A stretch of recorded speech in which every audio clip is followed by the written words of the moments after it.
All right, good morning ladies and gentlemen, welcome back to the channel. First and foremost, sorry for not pushing out any kind of content as of late. I haven't gone out on the water very often due to a lot of reconstruction going on at my condo. There was a leak coming up from the upper unit at my condo. It was leaking down into my unit, and basically had to break out all the drywall, dry all the walls, and fix the plumbing and stuff like that. Whatever the case is, either way, we're back here out on the water finally have some time to decompress. Back out on the water. We are on El Capitan right now. As you guys can see, got the beanie on, which means that we are in the middle of winter. So haven't been here in a while. It looks like the water levels are actually really low, and it's gonna be tough fishing overall. I think ambient air temperature is about 45 degrees as of right now, so it is a little chilly, a little nippy right now, but gonna come out here, try to decompress. Any day on the water is gonna be a good day, so hopefully we could actually come out here and catch some fish as well. All right guys, hang tight. Hopefully we could get on some fish. Hopefully we could find ourselves a little pattern, swing back a little bit, and yeah, we'll see how it goes. All right y'all, so let's go ahead and we're just gonna start here by the ramp. 7 o'clock right now. We're at 10 feet of water.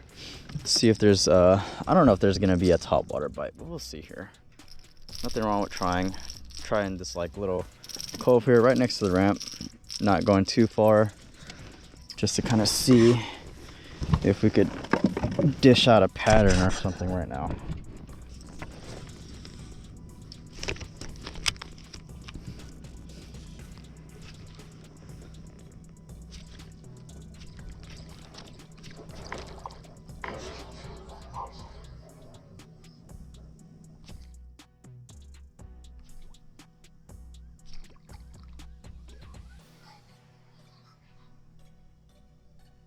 That's a fish.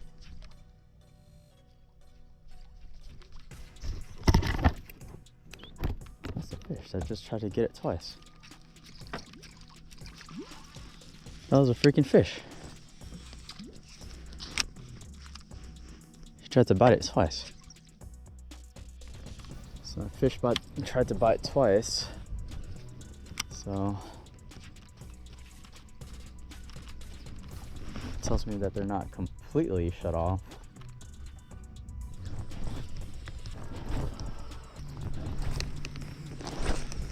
Honestly, I don't think that they're gonna commit to the top water right now. It's pretty cold. These fish might be really lethargic, so they might be following the top water, but I don't think they're necessarily gonna commit to it. This little bluff right here, it's going down. It's dropping down to about 9 feet. It would drop down from 6 feet to 9 feet. And bluff walls like this is exactly what you're gonna want to look for, because these fish, especially during the winter, they're gonna look for more of that vertical structure. But if they can't find that, basically what they're gonna do is they're gonna try to look for anywhere that's one, hard structure, and two, drops off to a deeper depth. So it needs to have both of those things in order for it to be a pretty prime spot to where these fish are going to set up for the winter. Hard structure, and then steep drop-offs close by.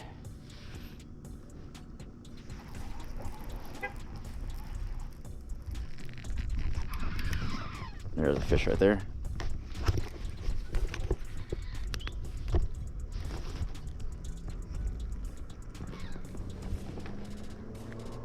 Yep, just like I said guys, right on this little bluff wall right here. All right, let's go. That's a good fish right there guys. Let's go baby. Right there, as I called it. Good fish too. Decent sized fish right here. This may be like a 1.5, 2 pounder. Let's get a quick measurement on him just for giggles. 17-inch fish, that's not bad. All right, guys, 17-inch fish, about 30 minutes into fishing. Really nice.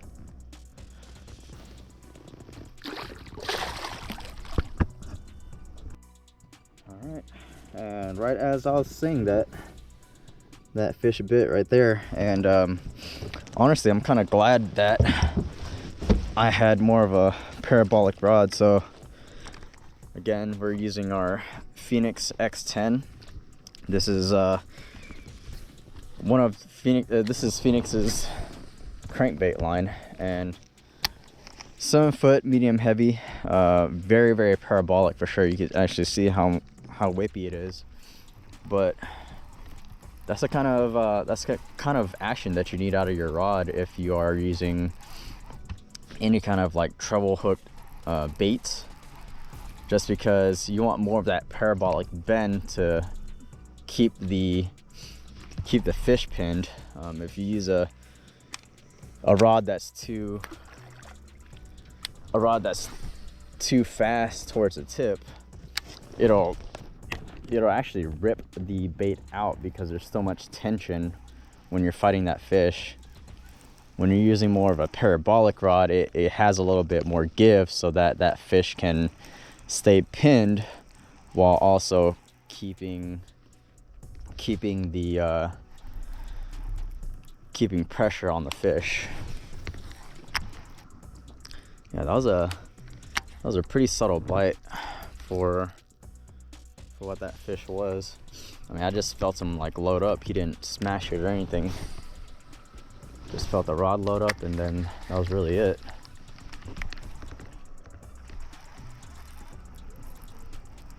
Yeah, you could actually see how parabolic that rod is. Every single little dig that crankbait is doing, I'm feeling it on the rod, and it's loading up, so that when the fish actually bite this crankbait, one, it gives them a little bit more time to actually suck it in, because that's basically what happens is when these fish, they're chasing the crankbait, they basically produce negative pressure when they're sucking in a bait.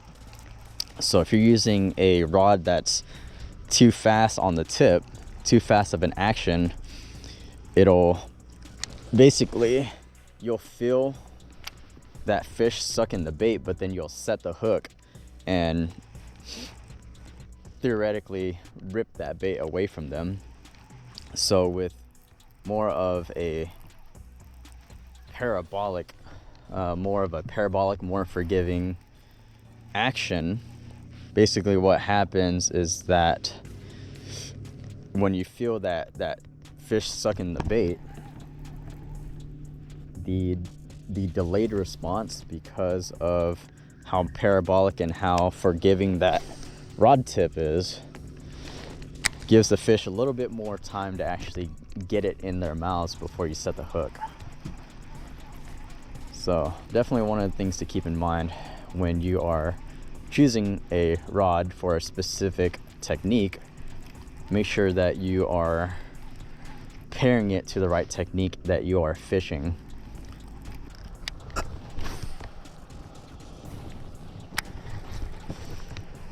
Now, these fish aren't always going to be active like that fish, so eventually we're going to have to kind of slow down, trick these fish on more of a finessey presentation.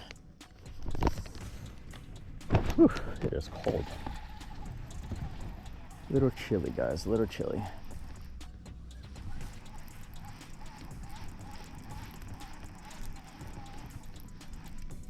There's another fish right there. Yeah, these fish are definitely stacked right here. This is a good fish.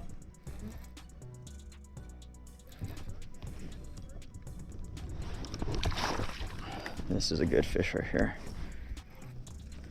Yeah, you can see how parabolic that rod is. It's a little bit more forgiving, so I could play these fish a little bit faster, a little bit more. Here's number 2. Nice. Oh, this is a good fish too. Holy crap. It's gonna be a good day today, ladies and gentlemen. Let's go ahead and mark this area because it seems like this is a good spot. But here we go. Fish number 2.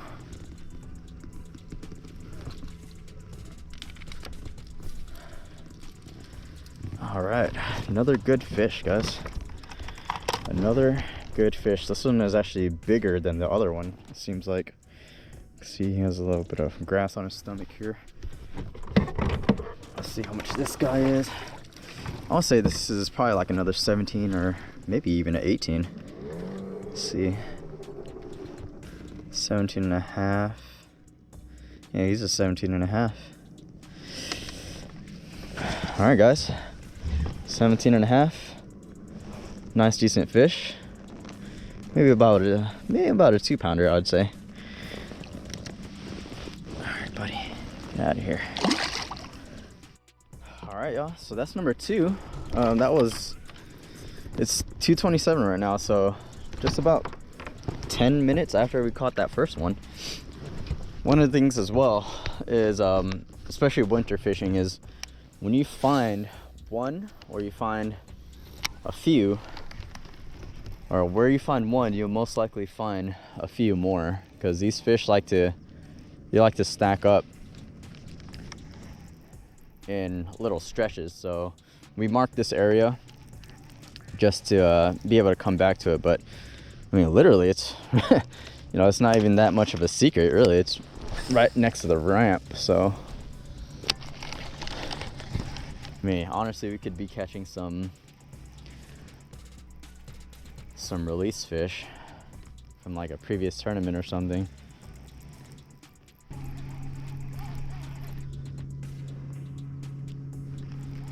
Basically what I'm doing, as you guys can see, I'm doing like a mixed retrieve of, you know, retrieving, stopping, letting it pause for a little while, and then burning it again. So, you know, the guys at Tim Allen and Matt Little from Tactical Bass, and they're always talking about speed cranking during the winter time. So that burn, pause, burn, pause, then burn, pause, you know, stuff like that. Basically try to entice a reaction bite. Here's another fish. Oh man, these guys are stacked right here. Holy moly. These guys are stacked. Oh, yep. Come here. Oh, no. Oh. I went to the other side of the boat. There we go. Another good fish. Another good fish. 3 minutes into that other fish. Holy crap, I think we just found a stack of them. Alright, y'all. So, this is exactly what I mean by using a parabolic rod when using treble hook baits, especially crankbaits. Look how he choked it. That thing is down there. But another good fish. I mean, this guy's a good 2.5-er of half pounds, but we're catching fish, guys, and it is late December. Look at that. Can't complain about that. Can't complain about that. It's like these are like almost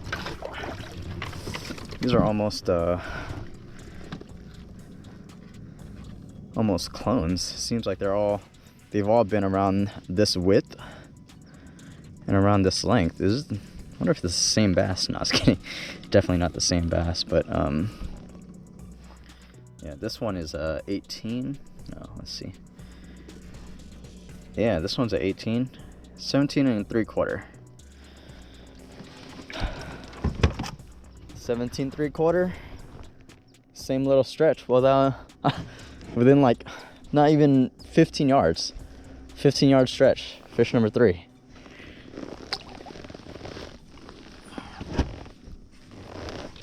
There you go, buddy. Well, we definitely found a group of fish here. And you know how the old saying goes, you don't leave fish to find fish. So we've definitely marked this area. But I wanna keep on moving. don't leave fish to find fish, but that's exactly what we're gonna do because the day just started. You know, we are maybe 45 minutes into fishing and we already got 3.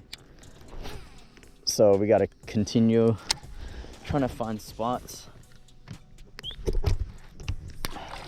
somewhere shallow. If they're going to be somewhere shallow, then it's going to be in an area where they can move off and drop off into a deeper zone with the most minimal amount of movement as possible, because again, these fish are lethargic. They're not trying to make any kind of crazy moves anywhere. And same thing with, you know, the kind of baits that we're presenting to them. They're not gonna want to go out and chase, but if I can entice a reaction bite out of them, then we're gonna go ahead and do that.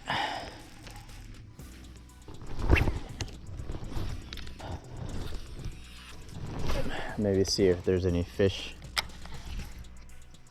hiding in these hiding in this little shallow area here.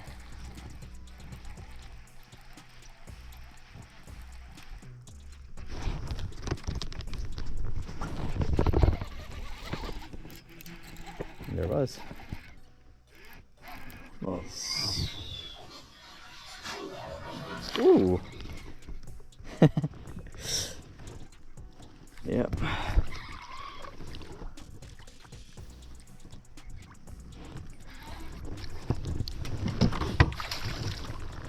There we go. There we go. Another one, guys. Another one. In this little area here. Now these guys are,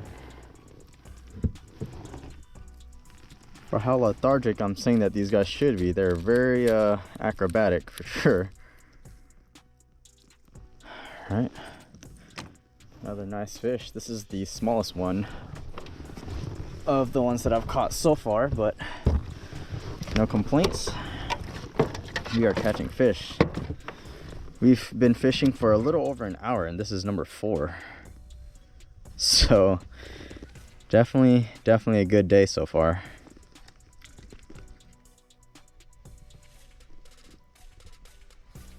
Come on, just relax, buddy. Yeah, smallest one, I'd say he's about a 16. Yeah, he's a 16. All right, 16-inch fish. I'd say this is like a 1-pounder. All right, buddy, thank you.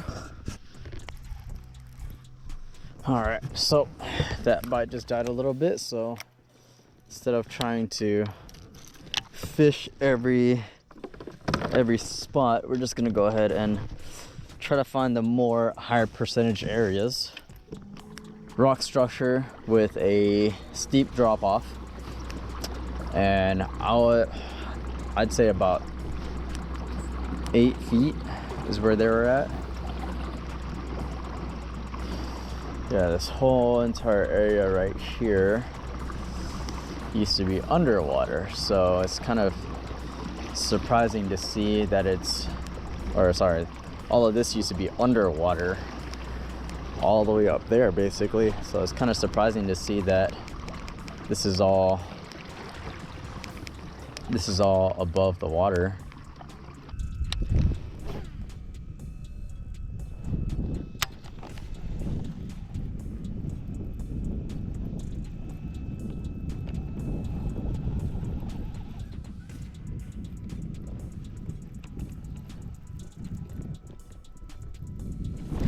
There's one. Okay, there we go.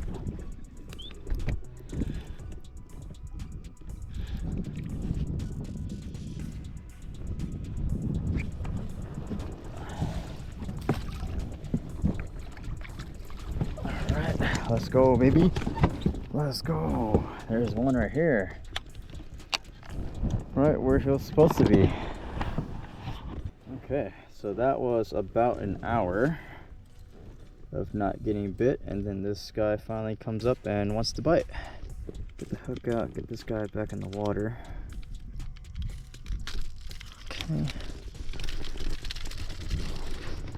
All right, smallest of the bunch today, right here, right behind this rock pile. And basically the reason why I say he was right where he was supposed to be, I'll go ahead and explain this after we measure this guy out. This is gonna be number 5, 14 and 3/4. All right, so let's get this guy back in the water. 14 and 3/4, smallest one of the day. Number 5. All right, so let's go ahead and get my bait out of the net here, and then could kind of go back and explain why I said he's right there where he was supposed to be.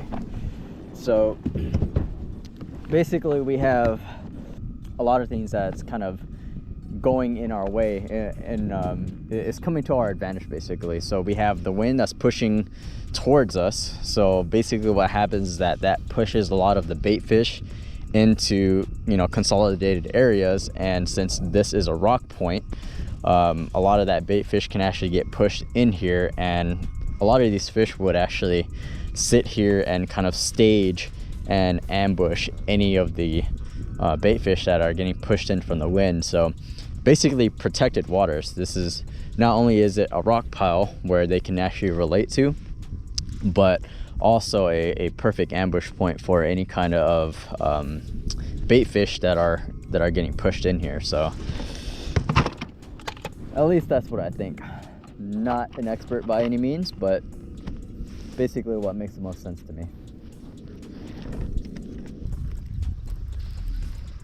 All right, let's go ahead and move over to this rock over here. See what this rock has to offer us.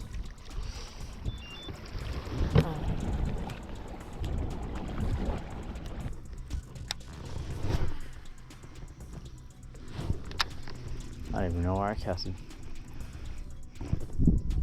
There's fish too. Same thing. Right where he was supposed to be. Right in this little protected area. Little small guy.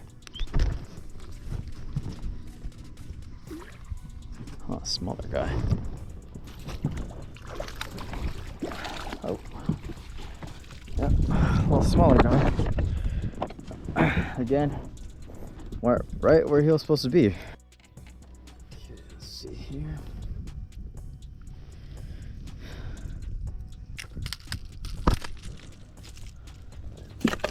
All right, guys, number 5, smallest one of the day. They're getting smaller and smaller, but again, not complaining because we are getting bit nonetheless. Make him reach 14 1/4. Yeah, 14 1/4. All right, guys, 14 1/4. Number 5.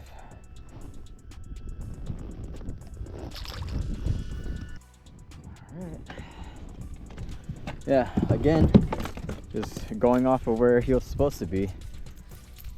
This wind is pushing bait fish into this area, and these fish like to stage in protected areas that, you know, there's not that much current, but basically set up where these fish can just come out and ambush any kind of bait fish that are getting pushed in.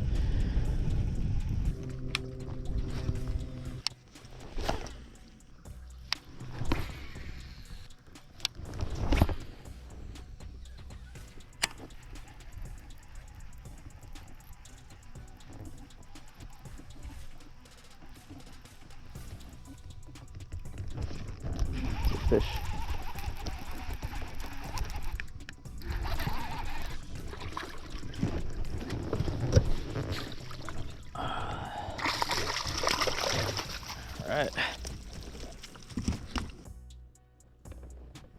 All right.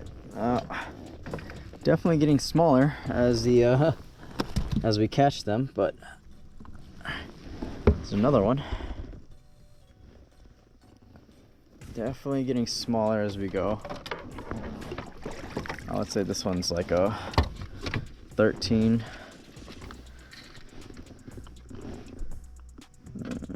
and a half, 13 3/4. I can make him reach 13 3/4. It's barely there, but it is there.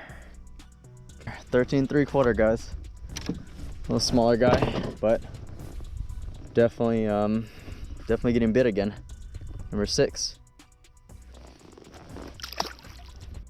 Okay. Let's see what's up with this. Trying to get my bait out of the net.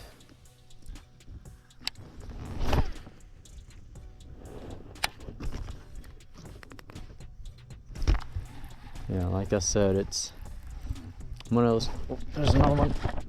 Oh man, this is a good one. This is a good one. Nice, nice, nice. Inside this little pocket right here.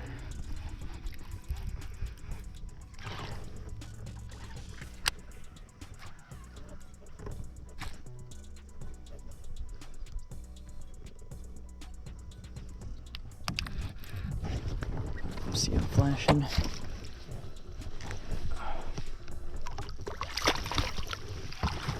All right, that's a good one. Literally the second cast right after that other one. Nice. All right. Yes, sir.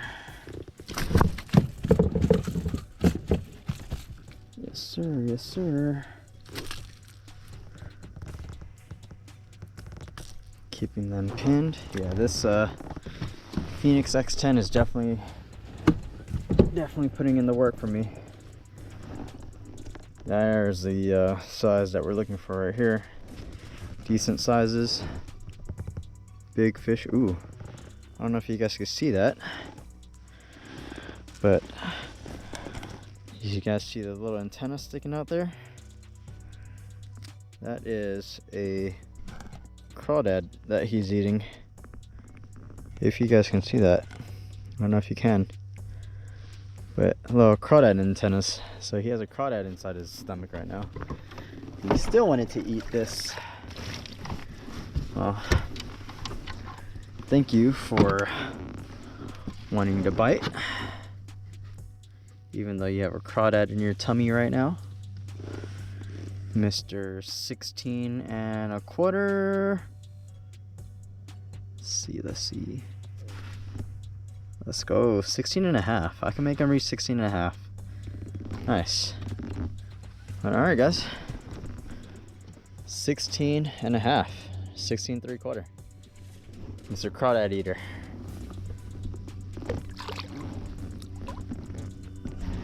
So as I was saying, there's this area right here is protected. It's basically a little pocket. So as you can see, there's the wind that's pushing the current here, but it's kind of flushing into this little pocket where there's no more current.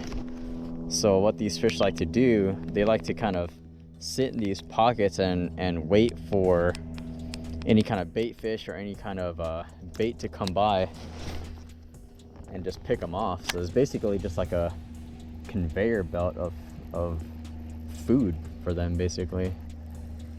Definitely a high percentage area right now.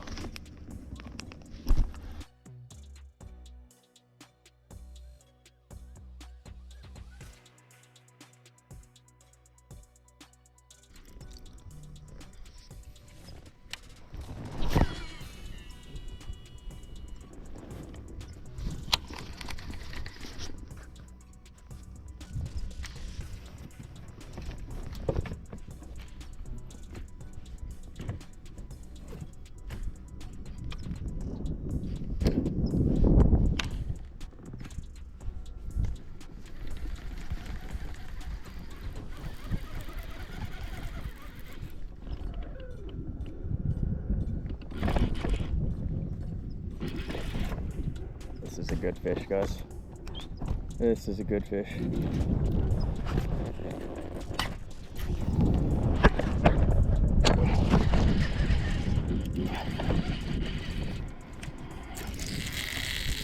Oh my God. This is a giant.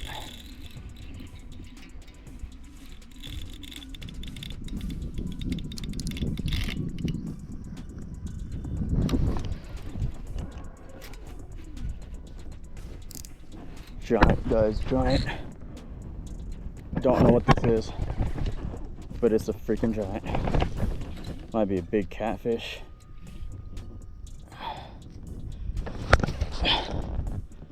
Come here. Come here.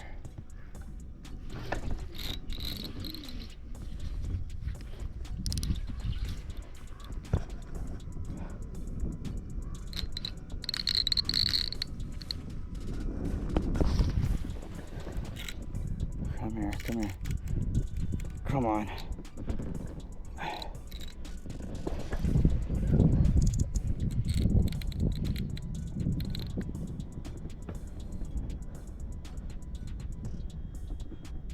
think this is a catfish.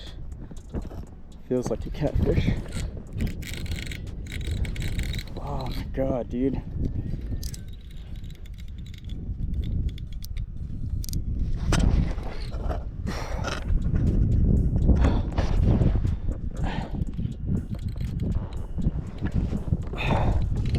This is a freaking giant, guys. Oh my gosh. That has to be a catfish.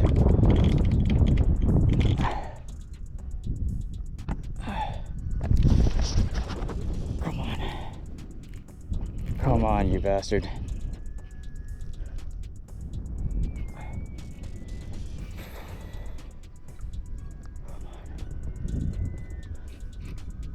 Oh my god, look at that freaking bow on the freaking rod. Come here. Come here. Come here, come here. He's not ready yet.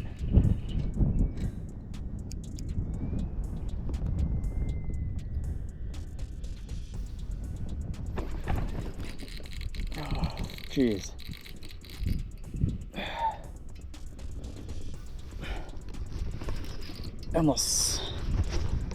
Almost snatched the rod out of my hand.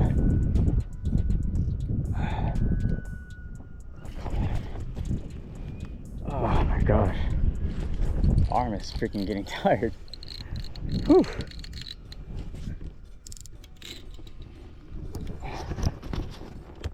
Come here. Come here, come here.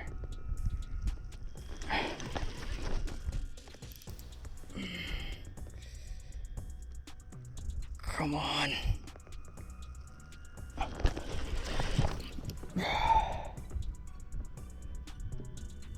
Oh, he's coming up now. He's coming up now. What is this thing?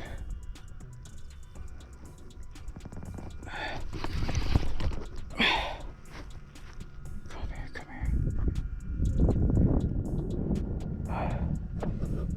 Come here, come here.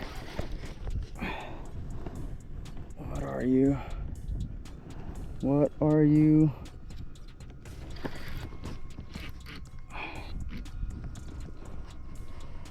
Come on.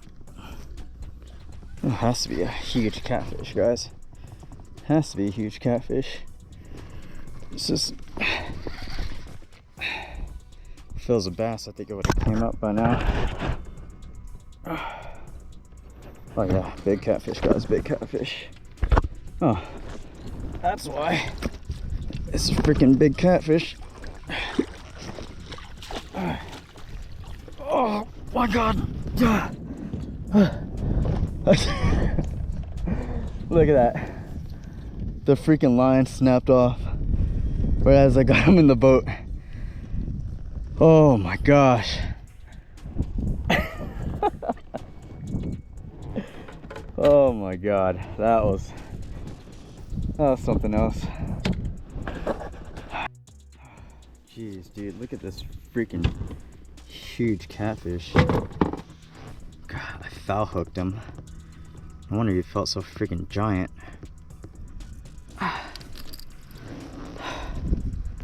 Look at that. Snapped off right here. Right at the line. Let's go ahead and here. Get this guy freaking measured out. Holy crap, guys. Look at this freaking thing. Oh my god. I don't even know how I'm gonna pick him up. See how much he weighs. Oh, god.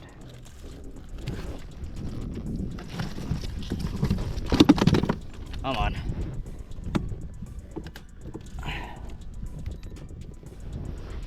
Let's see how much he weighs, guys.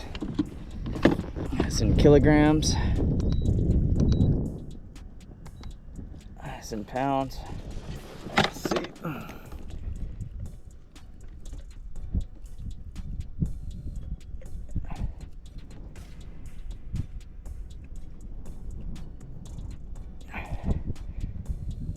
18 pounds basically. It's not gonna stay up until man.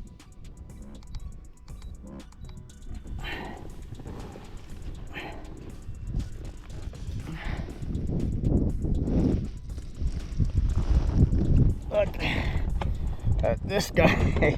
I can't even show the front camera. 18-pound catfish, guys. 18-pound catfish. Oh boy. So, I want to get a better picture with him here.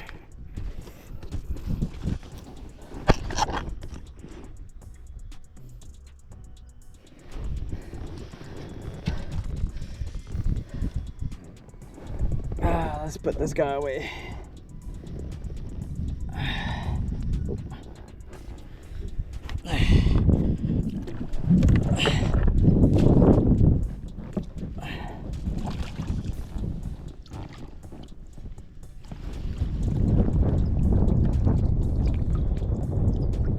There he goes.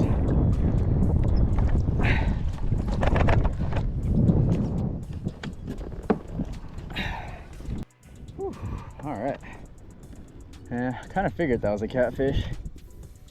Not that many head shakes, but when he dove like he wanted to go. But also, probably because I had him foul hooked in the back. But wasn't intentional, so can't really feel too bad. And he swam off just fine, so he'd be good.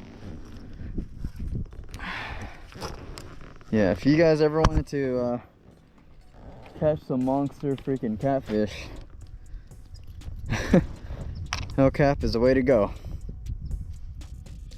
And the secret bait, I'm gonna give it to you guys.